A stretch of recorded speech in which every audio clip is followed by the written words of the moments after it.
ఏపీలో రోడ్ల సమస్యకు త్వరలో పరిష్కారం చెప్పబోతున్న కొడాలి నాని గారు ఏపీ రోడ్లపై స్పందించారండి. అదేంటంటే ఏపీ రోడ్ల సమస్యకు త్వరలో పరిష్కారం లభించబోతుందని మాజీ మంత్రి ఎమ్మెల్యే కొడాలి నాని చెప్పారు.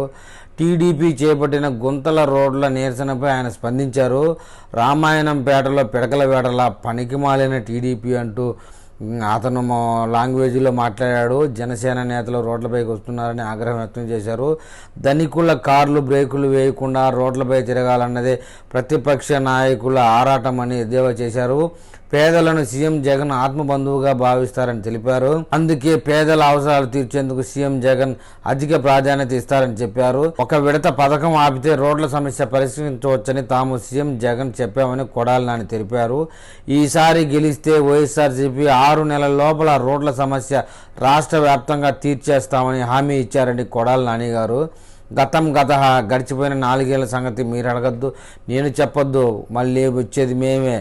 రాగానే 6 నెలల్లో రోడ్లన్నీ క్లీన్ చేస్తామని చెప్పుకొచ్చారు ఆయన. అయితే ప్రాణం పోయినా తాను ఇచ్చిన మాటను తప్పని సీఎం జగన్మోహన్ రెడ్డి తెలిపారని నాని పేర్కొన్నారు. చెప్పుకోవాల్సిన విషయం ఏంటంటే ఇవాళ జగన్మోహన్ రెడ్డి సెక్యూరిటీ ప్రాబ్లంగా 2 హెలికాప్టర్లు అద్దెకు తీసుకున్నారు. ఒక హెలికాప్టర్ విశాఖపట్నంలోను, ఒక హెలికాప్టర్ విజయవాడలోనూ ఉంటుంది.